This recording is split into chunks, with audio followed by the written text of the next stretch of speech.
السلام علیکم ورحمۃ اللہ وبرکاتہ۔ امید ہے کہ آپ سبھی خیریت سے ہوں گے۔ میں محمد علی امجدی۔ سامعین حضرات، آج میں آپ کے سامنے وضو کرنے کا طریقہ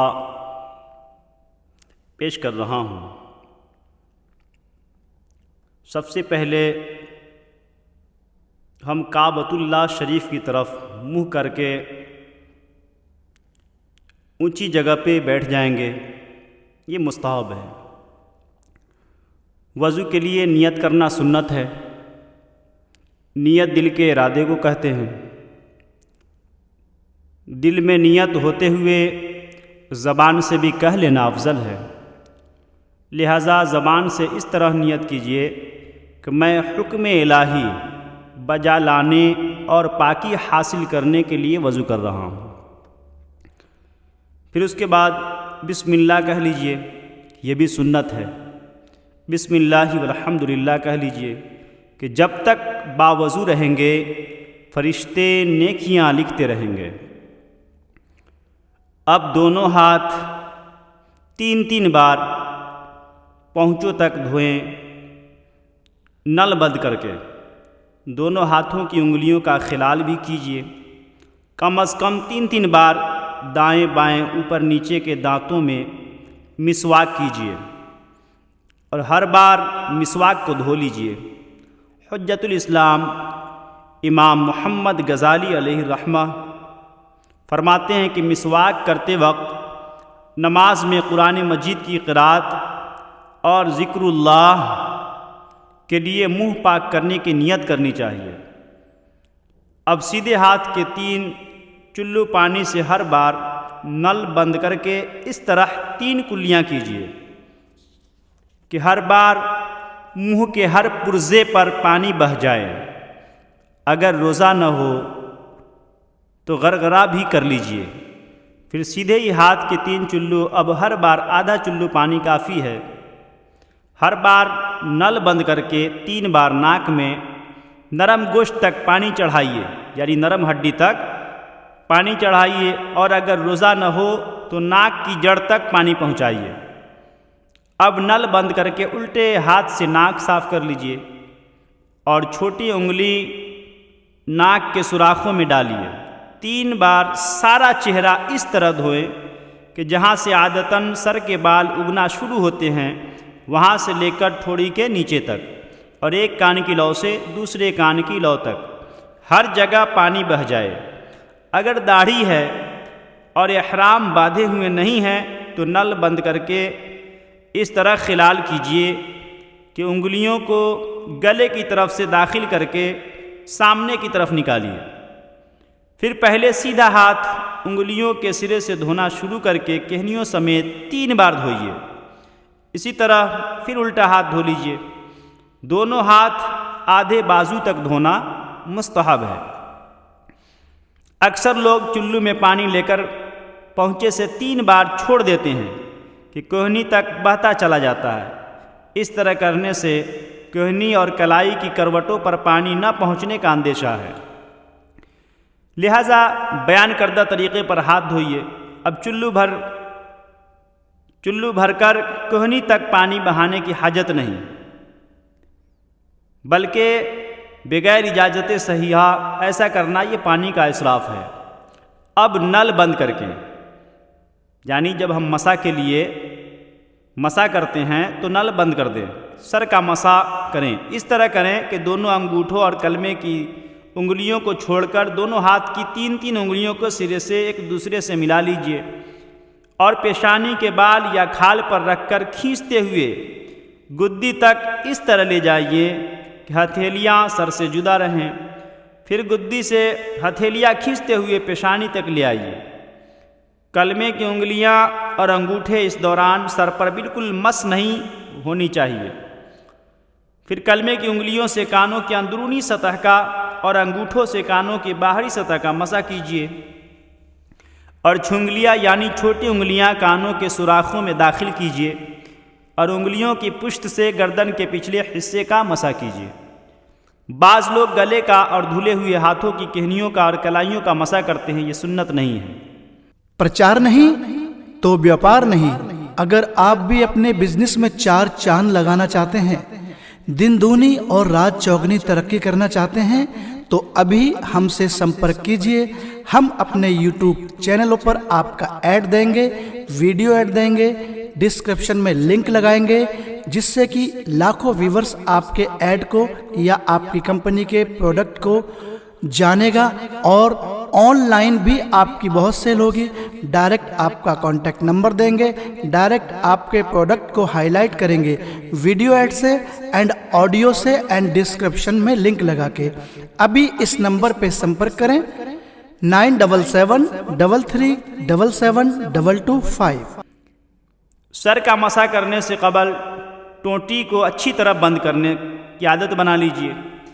بلا وجہ نل کھلا چھوڑ دینا یا ادھورا بند کرنا کہ پانی ٹپکتا رہے گناہ ہے۔ اب پہلے سیدھا پھر الٹا پاؤں ہر بار انگلیوں سے شروع کر کے ٹخنوں کے اوپر تک، بلکہ مستحب ہے کہ آدھی پنڈلی تک 3 بار دھو لیجئے۔ دونوں پاؤں کی انگلیوں کا خلال کرنا سنت ہے۔ خلال کے دوران نل بند رکھیے۔ اس کا مستحب طریقہ یہ ہے کہ الٹے ہاتھ کی چنگلیاں سے سیدھے پاؤں کی چنگلیاں کا خلال شروع کر کے انگوٹھے پر ختم کیجیے، اور الٹے ہی ہاتھ کی چنگلیاں سے الٹے پاؤں کے انگوٹھے سے شروع کر کے چنگلیاں پر ختم کر لیجیے۔ حجت الاسلام امام محمد غزالی علیہ رحمہ فرماتے ہیں کہ ہر عضو دھوتے وقت یہ امید کرتا رہے کہ میرے اس عضو کے گناہ نکل رہے ہیں۔ اب وضو کے بعد یہ دعا پڑھ لیجئے۔ اول آخر جب وضو کرنے کے لیے بیٹھے تو درود شریف پڑھ لیا کیجئے۔ شروع میں بھی درود شریف پڑھ لیجئے اور آخری میں بھی درود شریف پڑھ لیجئے۔ وضو کے بعد یہ دعا پڑھیں، اللہم اجعلنی من التوابین واجعلنی من المتطہرین۔ اے اللہ عز و جل مجھے کثرت سے توبہ کرنے والوں میں بنا دے اور مجھے پاکیزہ رہنے والوں میں شامل کر دے۔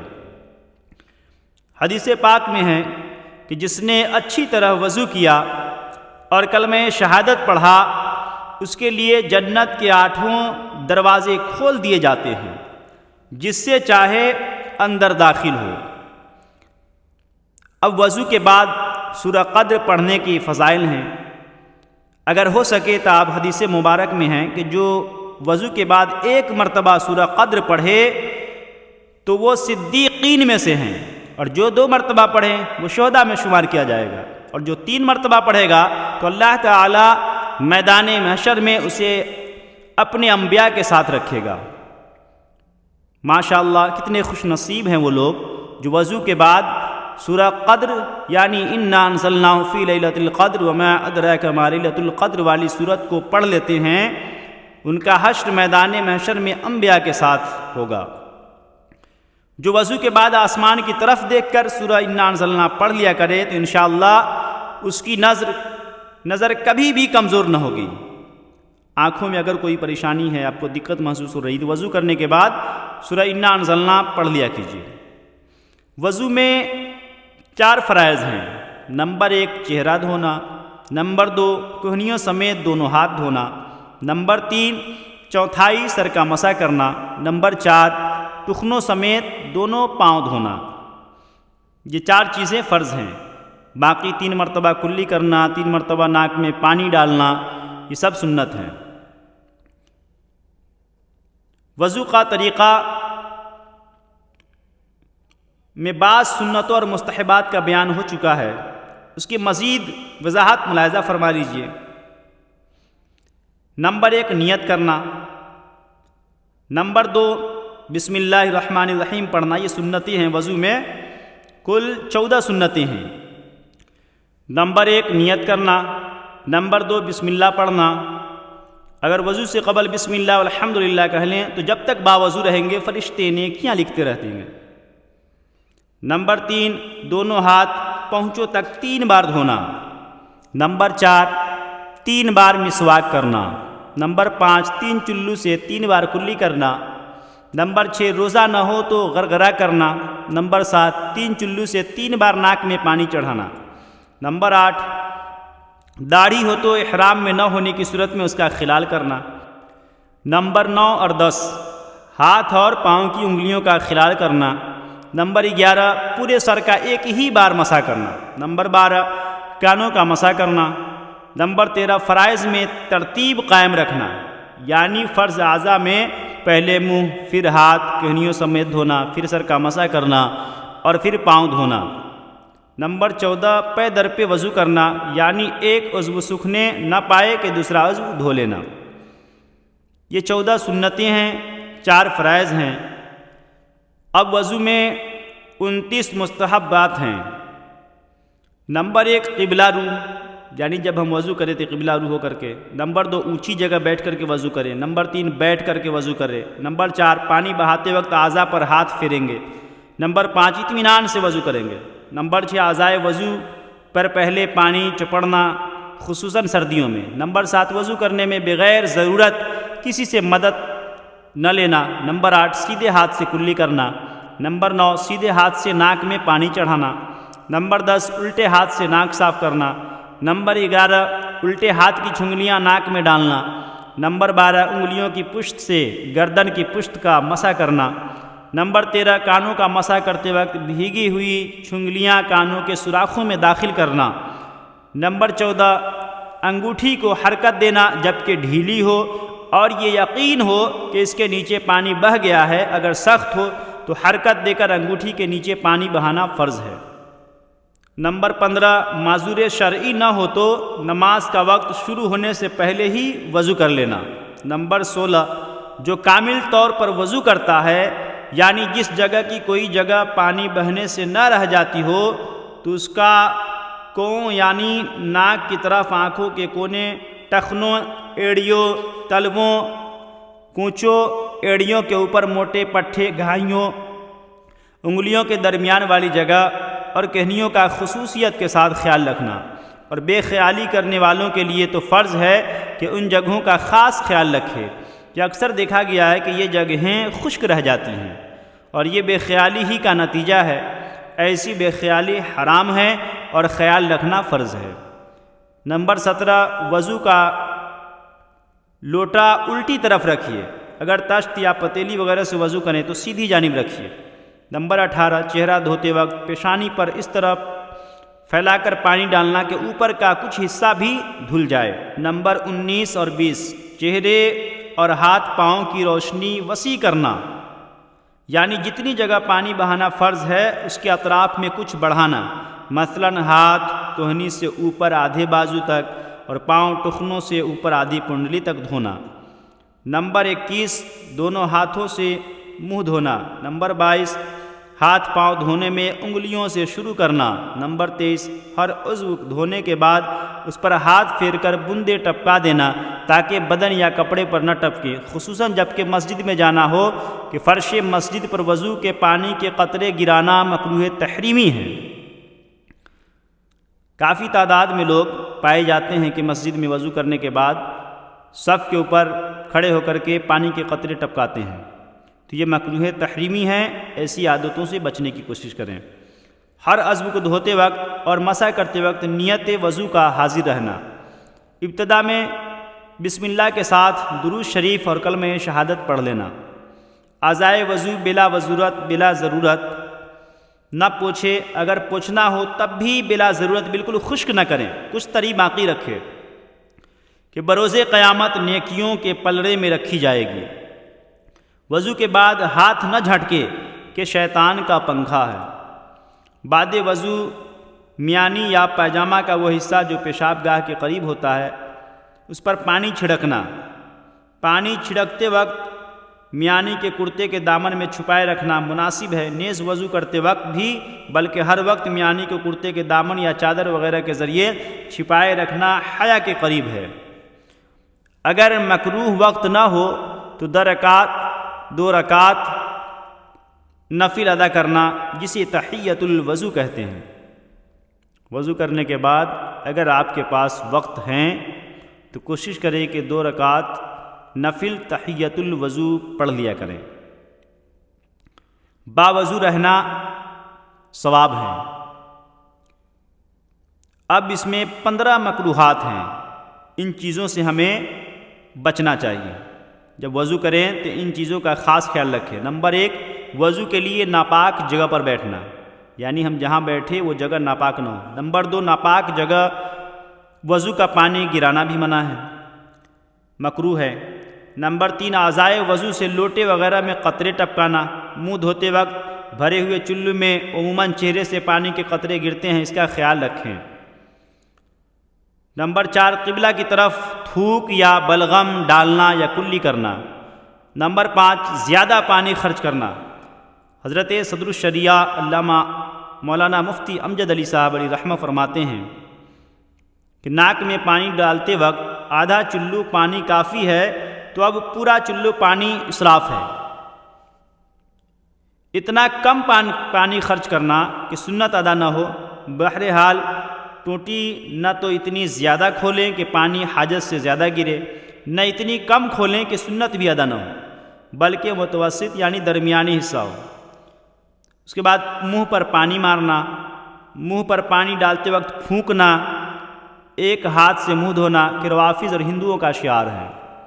گلے کا مسح کرنا، الٹے ہاتھ سے کلی کرنا یا ناک میں پانی چڑھانا، سیدھے ہاتھ سے ناک صاف کرنا، 3 جدید پانیوں سے 3 بار مسح کرنا، دھوپ کے گرم پانی سے وضو کرنا، ہونٹ یا آنکھیں زور سے بند کرنا، اور اگر کچھ سوکھا رہ گیا تو وضو ہی نہیں ہوگا۔ تو وضو کی ہر سنت کا ترک مکروہ ہے، اس طرح ہر مکروہ کا ترک سنت ہے۔ تو یہ مکروہات ہیں، ان چیزوں سے بچنے کی کوشش کریں۔ اکثر دیکھا جاتا ہے کہ ہم پانی کو لے کر کے جب چہرے پہ مارتے ہیں اور آنکھ زور سے بند کرتے ہیں تو آنکھ کا حصہ دھلنے سے رہ جاتا ہے۔ آنکھ بند کر کے بھی وضو نہ کریں، بلکہ آنکھ کھل کر کے رکھیں، تاکہ جو ہم پانی چہرہ پہ ماریں گے اس سے آنکھ کے اندرونی حصہ جو بال وغیرہ ہوتے ہیں وہ صحیح طریقہ سے اس پہ پانی پہنچ سکے۔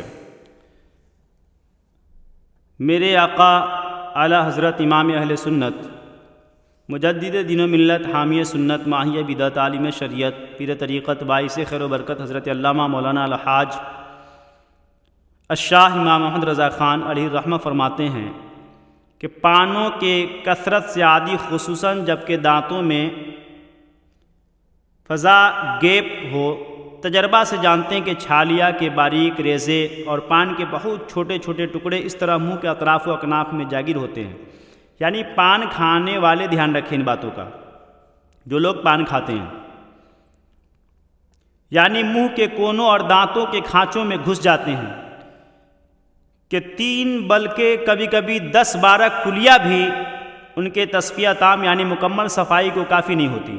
نہ خلال انہیں نکال سکتا ہے، نہ مسواک، سوائے کلیوں کے پانی منافذ یعنی سوراخوں میں داخل ہوتا اور جنبش دینے یعنی ہلانے سے جمے ہوئے باریک ذروں کو بطر دیجیے چھڑا کر لاتا ہے۔ اس کی بھی کوئی تحدید حد بندی نہیں ہو سکتی، اور یہ کامل تصفیہ یعنی مکمل صفائی بھی بہت مؤکد یعنی اس کی سخت تاکید ہے۔ متعدد احادیث میں ارشاد ہوا کہ جب بندہ نماز کو کھڑا ہوتا ہے تو فرشتہ اس کے منہ پر اپنا منہ رکھتا ہے، اور یہ جو پڑھتا ہے اس کے منہ سے نکل کر فرشتے کے منہ میں جاتا ہے۔ اس وقت اگر کھانے کی کوئی شے اس کے دانتوں میں ہوتی ہے تو ملائکہ کو اس سے ایسی سخت ایذا ہوتی ہے کہ اور شے سے نہیں ہوتی۔ تو اس سے ہم عبرت حاصل کریں کہ جو لوگ پان کھاتے ہیں یا کھانا کھاتے ہیں تو کوئی چیزیں جو کھانے کی شے ہیں اگر دانت کے اندر موجود ہیں تو پہلے کوشش کر کے اس کو صاف کر لیا کریں، یعنی اس طریقے سے کوشش کریں کہ صحیح طور پر ہم اس کو نکال لیں۔ اگر چھالیا وغیرہ ہے پان کھانے کے بعد جو اس کے اندر اگر کہیں پھنس گیا ہو تو اس کو نکالنے کی کوشش کریں۔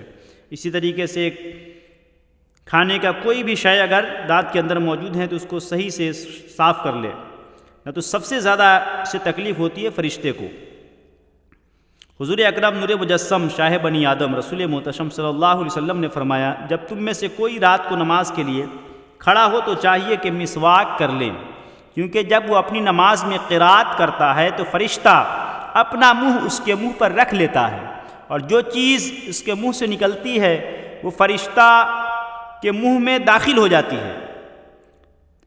اور طبرانی نے کبیر میں حضرت سیدنا ابو ایوب انصاری رضی اللہ تعالیٰ عنہ سے روایت کی ہے کہ دونوں فرشتوں پر اس سے زیادہ کوئی چیز گرا نہیں کہ وہ اپنے ساتھی کو نماز پڑھتا دیکھیں اور اس کے دانتوں میں کھانے کے ریزے پھنسے ہو۔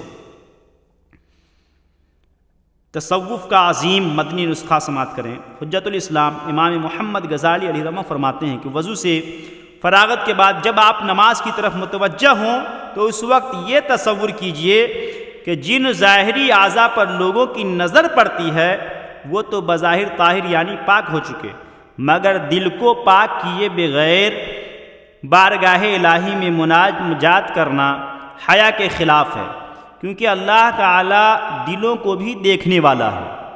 مزید فرماتے ہیں کہ ظاہری وضو کر لینے والے کو یہ بات یاد رکھنی چاہیے کہ دل کی طہارت یعنی صفائی توبہ کرنے اور گناہوں کو چھوڑنے اور عمدہ اخلاق اپنانے سے ہوتی ہے۔ تو جو شخص دل کو گناہوں کی آلودگیوں سے پاک نہیں کرتا، فقط ظاہری طہارت یعنی صفائی اور زیب و زینت پر اکتفا کرتا ہے، اس کی مثال اس شخص کی ہے جو بادشاہ کو مدعو کرتا ہے اور اپنے گھر بار کو باہر سے خوب چمکاتا ہے اور رنگ و روغن کرتا ہے، مگر مکان کے اندرونی حصے کی صفائی پر کوئی توجہ نہیں دیتا۔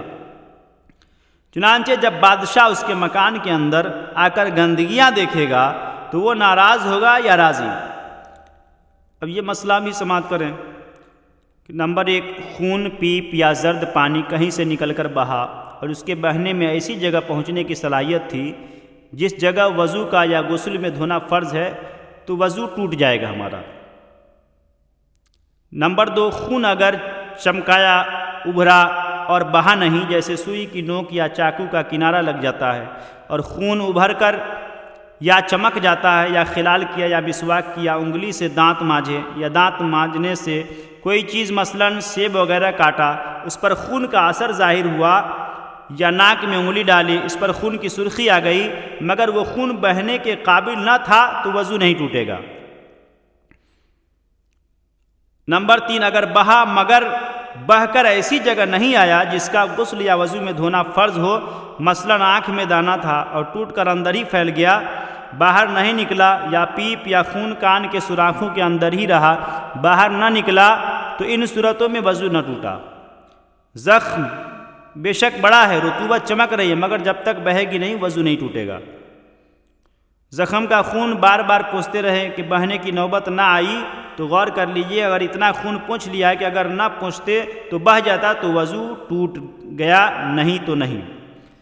اب غور کریں اس مسئلہ میں یہ ہیں کہ اگر خون ہے یا پیپ ہے یا زرد ہے، زرد پانی ہوتا ہے، تو اگر ان چیزوں کا جو اعضاء وضو میں دھونا یا غسل میں دھونا فرض ہے، اگر ایسی جگہ سے بہہ کر نکل جائے تو ہمارا وضو اس سے ٹوٹ جاتا ہے۔ انجیکشن لگانے سے بھی وضو ٹوٹے گا یا نہیں؟ نمبر 1، گوشت میں انجیکشن لگانے میں صرف اسی صورت میں وضو ٹوٹے گا جبکہ بہنے کی مقدار میں خون نکلے۔ نمبر 2، جبکہ نس کا انجیکشن لگا کر پہلے اوپر کی طرف خون کھینچتے ہیں جو کہ بہنے کی مقدار میں ہوتا ہے، لہٰذا وضو ٹوٹ جاتا ہے۔ جیسا کہ آپ نے دیکھا ہوگا کہ کچھ لوگ خون کا ٹیسٹ کرواتے ہیں، اس سے نس کے ذریعے سے خون نکالا جاتا ہے، اس سے بھی ہمارا وضو ٹوٹ جاتا ہے۔ نمبر 3، اس طرح گلوکوز وغیرہ کا ڈرپ نس میں لگوانے سے وضو ٹوٹ جائے گا، کیونکہ بہنے کی مقدار میں خون نکل کر نلکی میں آ جاتا ہے۔ ہاں اگر بالفرض بہنے کی مقدار میں خون نلکی میں نہ آئے تو وضو نہیں ٹوٹے گا۔ سرنج کے ذریعے ٹیسٹ کرنے کے لیے خون نکالنے سے وضو ٹوٹ جاتا ہے، کیونکہ یہ بہنے کی مقدار میں ہوتا ہے، اس لیے خون پیشاب کی طرح ناپاک بھی ہوتا ہے۔ اس خون سے بھری ہوئی شیشی جیب میں رکھ کر نماز نہ پڑھیں۔ دکھتی آنکھ کا مسئلہ، آنکھ کی بیماری کے سبب جو آنسو بہا وہ ناپاک ہوتا ہے اور وضو بھی توڑ دے گا۔ افسوس اکثر لوگ اس مسئلہ میں ناواقف ہوتے ہیں اور دکھتی آنکھ سے بوجھے مرض بہنے والی آنسو کو راسوؤں کے مانند سمجھ کر آستین، کرتے کے دامن وغیرہ سے پوچھ کر یا کپڑے ناپاک کر ڈالتے ہیں۔ نابینا کی آنکھ سے جو رطوبت بوجھے مرض نکلتی ہے وہ بھی ناپاک ہے اور اس سے بھی وضو ٹوٹ جاتا ہے۔ جو رطوبت انسانی بدن سے نکلے اور وضو نہ توڑے وہ ناپاک نہیں۔ مثلاً خون یا پیپ بہہ کر نہ نکلے یا تھوڑی قے کے منہ بھر نہ ہو تو پاک ہے۔ قے سے یعنی الٹی سے کب وضو ٹوٹتا ہے؟ منہ بھر قے کھانے یا پانی یا صفرا یعنی پیلے رنگ کا کڑوا پانی کی وضو توڑ دیتی ہے۔ یہ جو قے تکلف کے بغیر نہ روکی جا سکے اسے منہ بھر کہتے ہیں۔ منہ بھر قے پیشاب کی طرح ناپاک ہوتی ہے، اس کے چھینٹوں سے اپنے کپڑے اور بدن کو بچانا ضروری ہے۔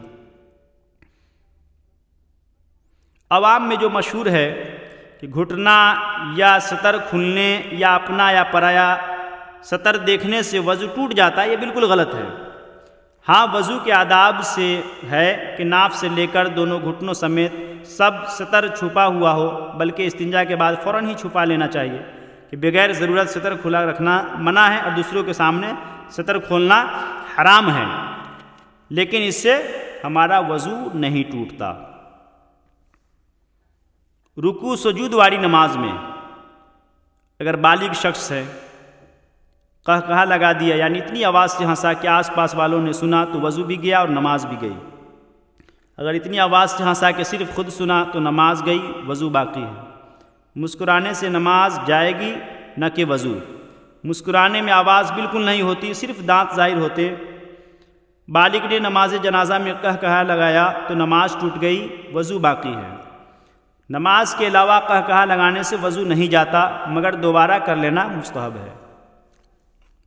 اللہ کے نبی صلی اللہ تعالیٰ علیہ وسلم نے کبھی بھی قہقہا نہیں لگایا، لہٰذا ہمیں بھی کوشش کرنی چاہیے کہ یہ سنت بھی زندہ ہو اور ہم زور زور سے ہنسنے سے بچیں۔